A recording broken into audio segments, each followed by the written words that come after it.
George. Today I'm bringing you a fantastic guest. I've been lucky enough to know her for over 30 years. She's been a media spectacular since I've met her, and she's grown into Patty Villa Media. And I'm so happy to have her here. Patty, thank you for coming and joining the show. How are you doing? I'm doing fantastic, and I'm so honored to be on your show. I'm so excited. I mean, we have such history together, so thank you for inviting me. I'm telling you, imagine if we would have thought 30 something years ago that we would both be here. I would never believe it. No, I would never believe it either. You interviewing me. I know. That's the way it is. That's the way life rolls, right? That's right. I'm telling you. And opportunities always arise, and you have to take them. So if it wasn't for opportunity and also just like you, the how can I say, the actual travel of I started doing something fun. It all started with dance, which is, the way we met in a social setting. And now you look at where I'm here. I know. With you. It's incredible, and you're doing wonderful. I'm really proud of you. I really appreciate your support always. You're always a pleasure to speak to. And I was so happy to bump into you the other day at the South Beach Wine event for Chef Chris Valdez, which you were there supporting Areli PR. Yes. I'm telling you, I had a fantastic time. Tell me, obviously we weren't together the whole time, but tell us a little bit about the event so people that missed it that could know what's going on. Well, that was the second year that Chris did the Eats event, and it's like the pre-gaming to the South Beach Food and Wine Festival, which is taking place. And Chris is an unbelievable chef. He's an unbelievable human. They had over 359 people at the event. And as you saw, everybody had a wonderful time. The food was incredible. Chef Rita was there. Of course, Chef Chris Valdez, the Lowe's Hotel also put out a wonderful spread. We had Josh Wine. I mean, it was just an amazing group of people that came together and said, let's do this for all the foodies in town. No, definitely. There was a lot of influencers. But first, before I even get into the influencers, I got to do a shout out to Areli because she did a fantastic job. We had a great time. The music was awesome. La Hora Loca was great. Even the setup. I love the setup. It was, it was at night with all the glow. Stuff. It was fantastic. It was fantastic. And the energy, the vibe, and everything was positive. And if you go on social media and you look at everybody's commenting and tagging, everybody had a wonderful time. Yeah. I was also happy to see one of our mutual friends, Gloria, there. Yes. We had a nice time with her. Yes. Shout out to Gloria. Yes. Gloria Burns, she's at every event in this town. Event. She goes to everything. She's the VIP. Yes, she is a VIP. So, and we were lucky enough to be right in the center of everything. That's right. And it was great. I want to thank you also for introducing me to some fantastic people. Yes. Influencers in South Florida. Absolutely. It's incredible how South Florida has become not only an influencer place, but it's almost like we start the trends here and they go. That's right. And so I'm like, let's talk about a little bit about the influencers here in South Florida, because that event was over the top compared to the ones I've been to, many influencer events. But that was the best one I've been to in a long time. Well, I mean, if you went on social media, and I know we're going to be talking about media and where it's gone and where it started and everything else, but if anybody just puts in the Eats event, they will see how many videos and pictures come up from that event, because everybody was just posting and everybody was having a wonderful time. And remember, one of the key influences that were there was Dr. Alex Mauricio, who was just a contestant on Next Level Chef on Fox. Oh, wow. When after the Super Bowl hit, the show Next Level Chef premiered with Gordon Ramsay, and they had 22 million viewers. It was incredible. And he's doing a lot of good work in the community. He's a doctor by day and chef by night. And we had Maria Salas. She was there. Adventures of a Foodaholic, and, Miami Foodie. It's just bumping into all of these influencers. There's so many that I just can't even name them all. It was just incredible to be in that surrounding, right? And everybody's just talking about the flavors and the energy and how did they change, the polenta with the short ribs and all the cheeses that came in from different parts of the country. Dairy farmers from the state of Florida, they were there. I mean, it was just beautiful. Absolutely beautiful. Well, the good thing is I just saw that they signed another contract with Miami Beach for 5 more years. That's fantastic. So we're going to have 5 more years Yes. of South Beach and wine and having a great time. That's right. That's So, right. I know you were helping Arelis PR with some of the event. Tell us a little bit that Arelis does, and of course you help her out. That made the event so fantastic. Well, Aurelia and I came together. I've known her for about 10 years, and we were very good. We are very good friends, and we started working together last July on different projects, not on everything, but on several projects together. And one of them, obviously, her and Chris deserve all the credit for this. I just helped a little bit. And one thing I do want to mention and give a shout out to is Inspire Health magazine, because Chris is on the cover for this month, and everybody should really pick this up and read his story, because Chris was born and raised in Hialeah to a single mom, and he has really gone through all the challenges to get where he is. He's a celebrity chef. He has his own show on Roku. He's been on the Kelly Show, and on other national platforms, and his cooking is amazing. So I came together with Aurelie. She's done this event just on a supportive basis, and you saw what they put together. I mean, this was the second year, and the Lowe's stands behind this event as well, because, as you know, they are the guest hotel, and Linda Villafane, she's the marketing director there. She's been a really good friend of mine for 15 years. We used to work together, and she's done an incredible job with that hotel and showcasing it here in Miami. Well, yeah, when you go to the Lowe's, it's top notch. I love going to that hotel. I do too. It's so beautiful and centrally located. Yes.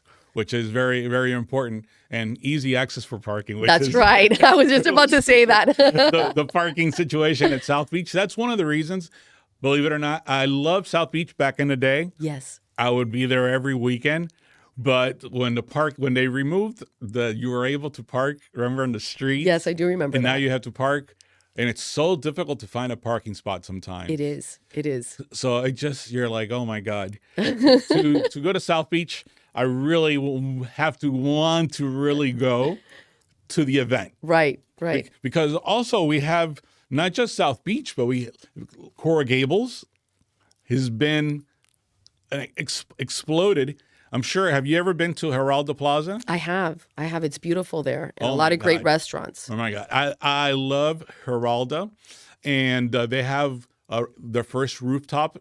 Have you been to Cebada? Yes, I have been there. I love Cebada. I'm also an aficionado of Talavera. Yes, I've been there too. I love their happy hours. Have Yes. you ever had their cilantro margarita? I have. It's excellent. It's excellent.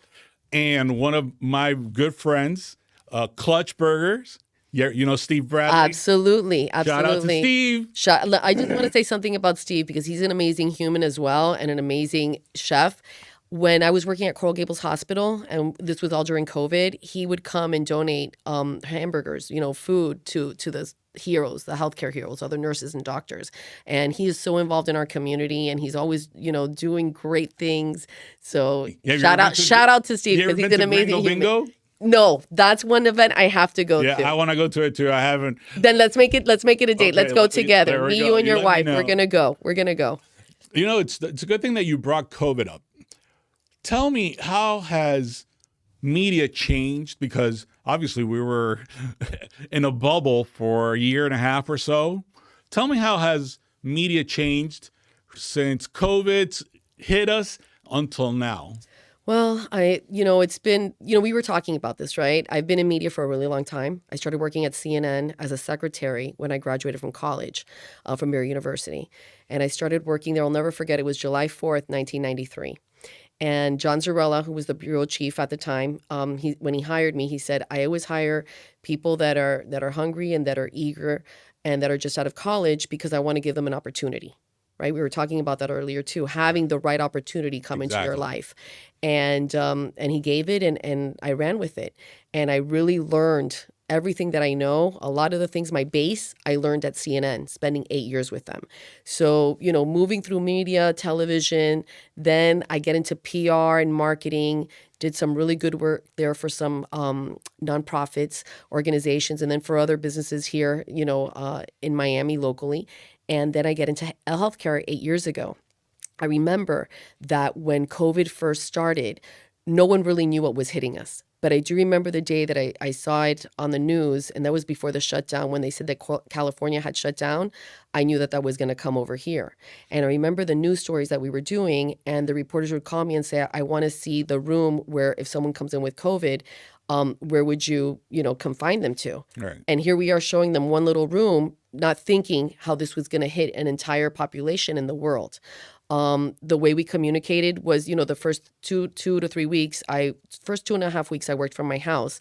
And then I told the leadership team, I'm like, listen, I got to get into the hospital with the nurses and doctors because I really need to know what's going on. Because remember, we were educating our nurses and doctors with certain protocols and things like that and wayfinding, as well as educating the community on the information that we would get. And then remember at that time, a lot of people couldn't go into the hospital to see your family member. Right. So they would rely on us, on the comms team, to be able to, to communicate information of loved ones.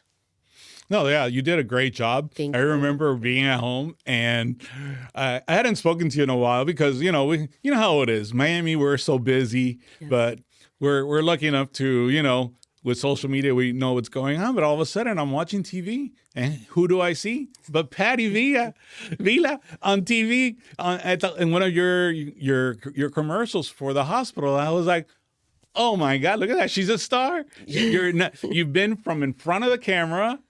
Back, and then you got in front again. Yes. So tell me, I know COVID was almost like an intense situation. Did you get a lot of like power from it, like when you first started, like being in the trenches? Can you tell us any stories like when you were in front of the camera and doing the stories? Because I know you've been to some incredible locations. Yes. Well, I mean, my passion is I have a lot of different passions, and but my passion is telling a story. I'm fortunate and I'm blessed that I've been able to tell stories from Havana, Cuba, during the rafter crisis in 1994. I've been to Haiti 3 times. I was in Peru when the crisis happened in 1996, when the Japanese embassy they captured the hostages, and that was like a 5-month ordeal. I spent a month and a half there. I went to Pakistan. So, I mean, I've had a lot of that global experience, but working during COVID. And then, imagine you're working in 5 different hospitals.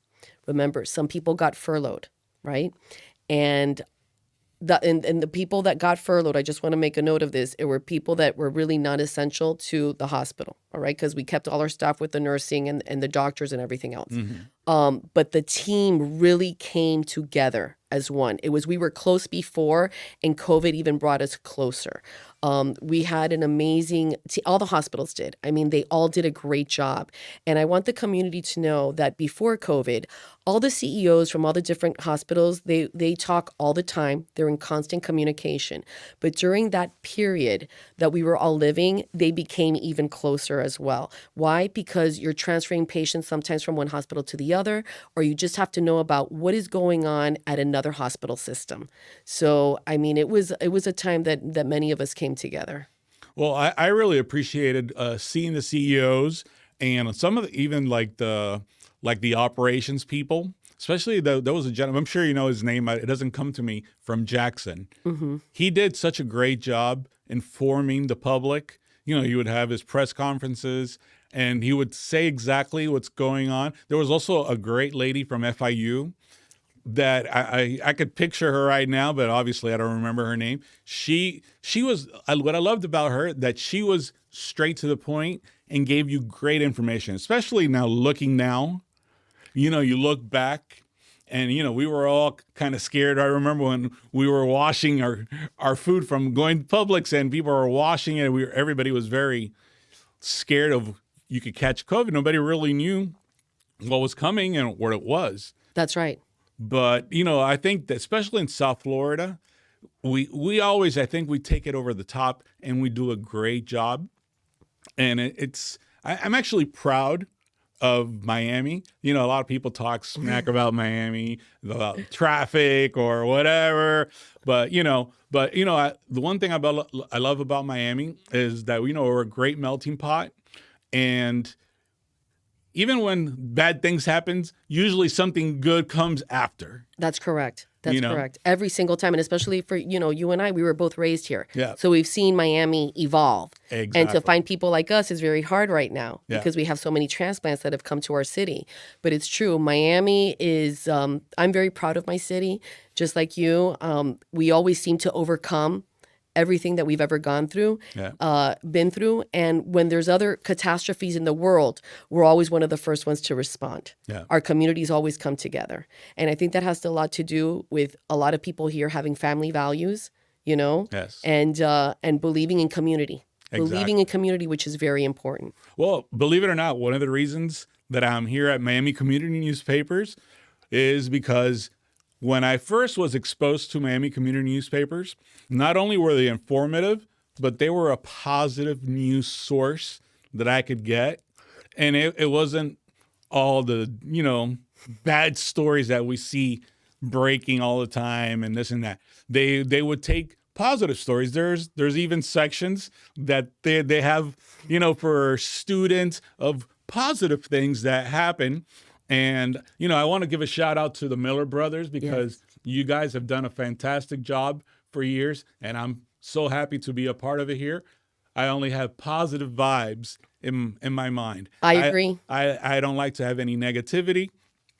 So I like to bring positive guests, fantastic guests like you that bring great knowledge to our viewers and to, inform people because believe it or not, when I do these stories, people always come to me, I didn't know that, and your guest was so fantastic. And it could be from something as simple as I had a guest that I'm sure you remember, he owns a sneaker. And with the cookies, yes. And I still have to go try those cookies. And I was like, I did not believe, I'm a sneakerhead. Yes. But, I'm into fashion and all, but that story got such following.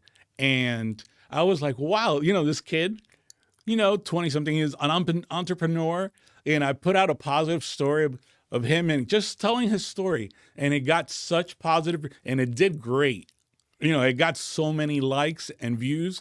I was so impressed. Well, look at the story that you did with Jesus from iFries. Oh, I mean, yes. that was another great Oh, my show. God. And Jesus, comes to this country from Venezuela.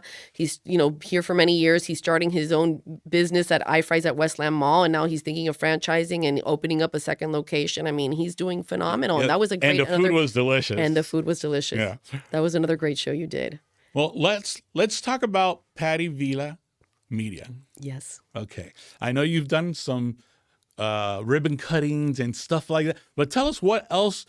Tell us everything that you could offer our community. There's a lot of entrepreneurs that are actually looking right now, or people that are starting a new business. What can you do for them? Well, I think because of my experience and because I've seen the media change, right? Starting from when we used to get our news in the newsroom back in CNN, when it used to come on a wire. And every 15 minutes, I would have to go to the machine, or any of the producers passing by would rip it and just read what story was going on the wire. Because remember, we didn't have phones. We didn't have video. Well, we had phones, but it was the block phone. We didn't have the remember that? We didn't have, the videos. Yeah. Our phones, we didn't carry phones that had videos or anything like that. So who were the eyes and ears for the community was always the news stations.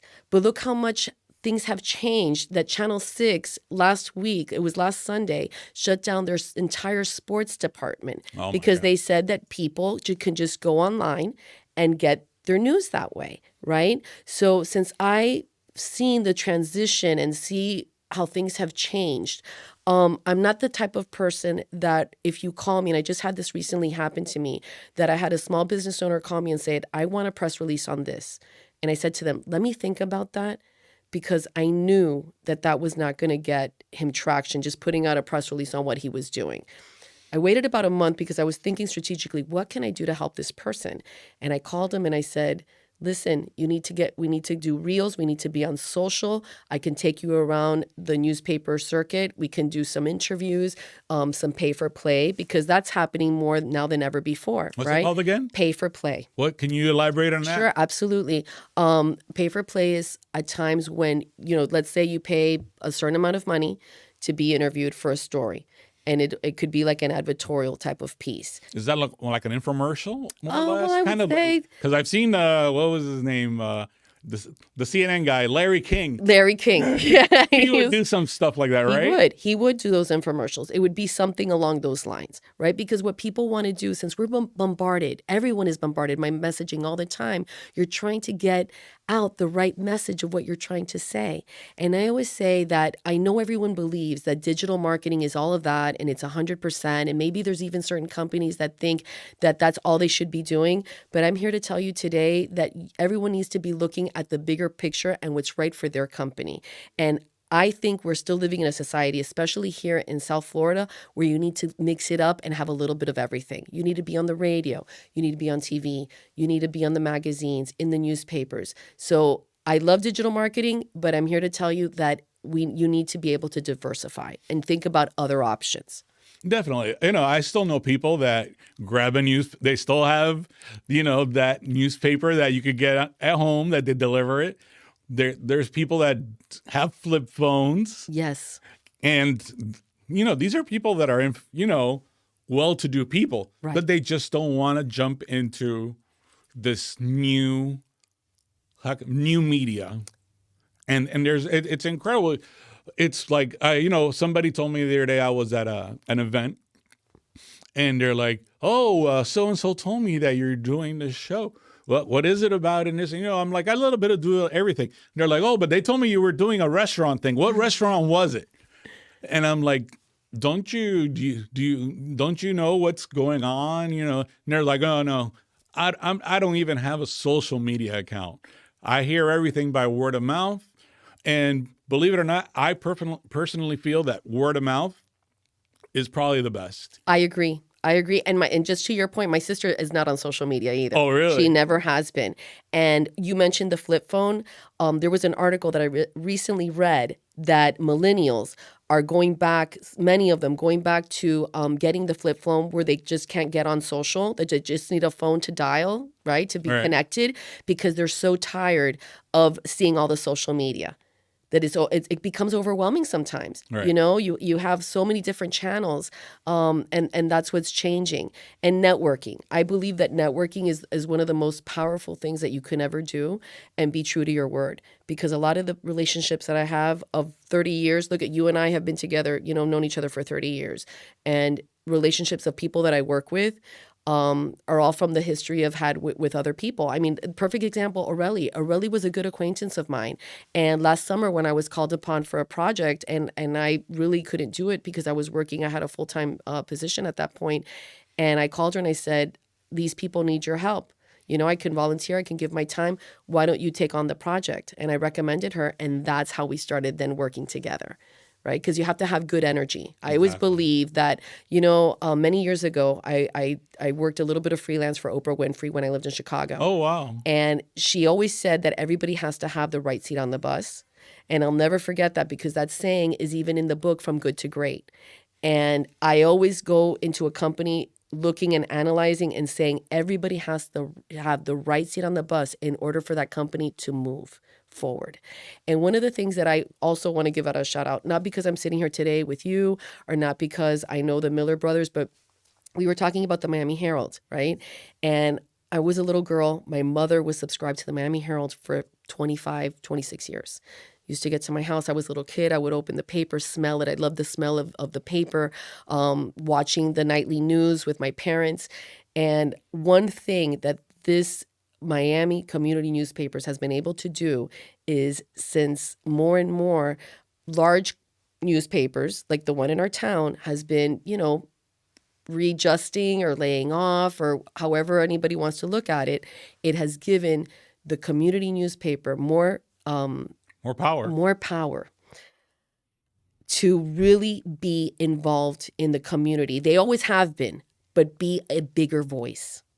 They are the voice of what is going on all the different cities that we have that come into Miami as one. Yeah. Because people really I really do believe people really want to know what's going on in their community. They have their portfolio diversified. That's right. They do a little They do a little bit of everything, and they do a really good job at it.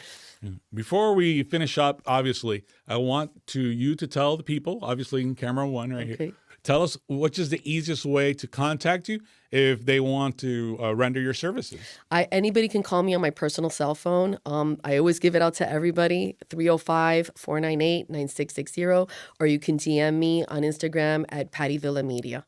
I'm here to serve, to help, and if I can't help you, I always know someone that I can refer you to. Thank you. Thank you. You. All right. Before we finish up, you know that I'm a foodie and you're a foodie, Yes. and a lot of our fans are foodies. Tell me, what's the last place that's new that you've been to that I got to go to? Oh, wow. Contessa in the Design District. Okay. What do they? It's Italian cuisine. It's excellent. I was at the Contessa in Boston. And, when I go on a trip, I always like to read Travel and Leisure, Condé Nast, and get ideas from there. And when I went up to Boston last October with Yvonne, our mutual friend Yvonne, Yes. I said, we have to go to this restaurant. And, behold, they opened up here in the Design District. I got to go. I got to Yes. put it on my list. Yes. I got a list of I know places. you do because I watch you. I watch you. And I always tell my mom, look where he's eating now. We got to go try this place. We got to go I here. only put the good places. I know you do. You do an excellent job of that. Well, thank you. Thank you. I got a spot for you and for all our viewers. It's called Rosalia. It's in Miramar, and they used to be a catering company, and they've taken the leap, and they've actually opened up a beautiful little place. It reminds me of almost like a little villa. It's got the trellises on the wall with the flowers and everything, but they got a bar. They got a great happy hour after 4, $10 drinks and great drinks. I think the bartender, his name was Lauren. She was fantastic. She gave me some incredible drinks, and the food was fantastic. It's like a potpourri of the mix of Italian. I think they also have, I think they said a European influence. But it was great. They also like Middle Eastern. Right? I tried this chicken skewers that they had almost like a little curry on it. Oh my God. Well, I saw some of the pictures on your Facebook and it looked amazing. So I definitely want to go there. So definitely go there because it's delicious. I will. Well, thank you again for coming. It's you. been a fantastic time. Thank you. And anytime you want to come on a show, I more than welcome you to come. Thank you, George. And thank you for being such a good friend. Well, thank you. Everybody, thank you very much. I hope you enjoyed this episode of Let's Chat with Disco George. If you enjoyed it, please give me a like. And if you really liked it, share it to your friends. Thank you very much for your time.